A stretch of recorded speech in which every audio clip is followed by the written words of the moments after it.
with notations.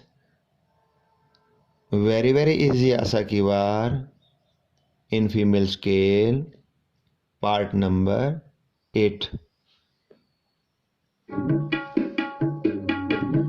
Gure amrit pinnete hori,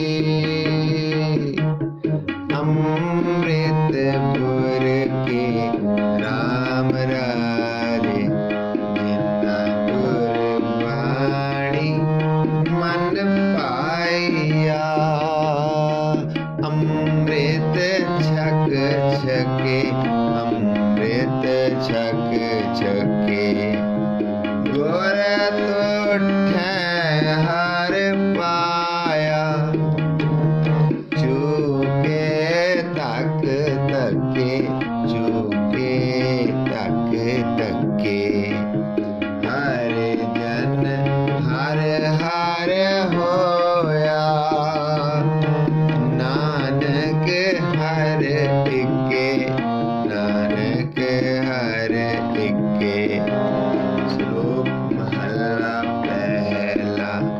पुरखां बिरखां तीर्थां, तटां मेघां खेतां, दीपां लोआं मंडलां, खंडां वर पंडां, अंडज चेरज उत पुजां, खाणी सेत जहां, सोमित जाने नानका, सरां मिरांजन तहां, नानक जंत उपाय कै, संभाले सबना, जिन करतै करना किया, चिंता पे करनी तहां, सो करता चिंता करे, जिन पाया जग, तिस जो हारे स्वस्थ, तिस तिस दीवान अपग, नानक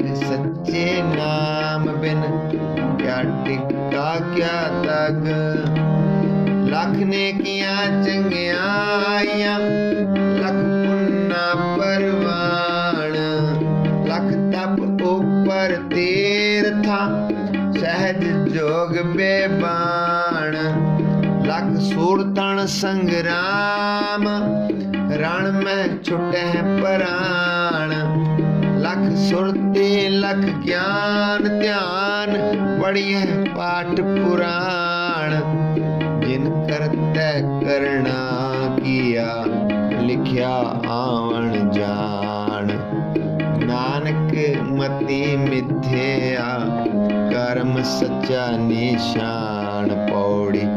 सच्चा साहिब एक तू, जिन सच्चो सच वरताया, जिस तू दे तिस मिले सच, तां तिने सच कमाया, सतगुर मिले सच पाया, जिनके हृदय सच वसाया, मूरख सच न जाननी, मन मुखी जन्म गवाया, विच दुनिया काहे आया, विच दुनिया काहे आया।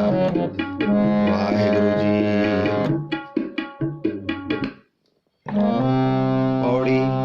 सच्चा साहिब एक तू, जिन सच्चो सच वरताया, जिस तू देह तिस मिलै सच, तां तिन्नी सच कमाया, सतगुर मिले सच पाया, जिनके हृदय सच वसाया, मूरख सच न जाननी, मन मुखी जन्म गवाया, विच दुनिया काहे आया,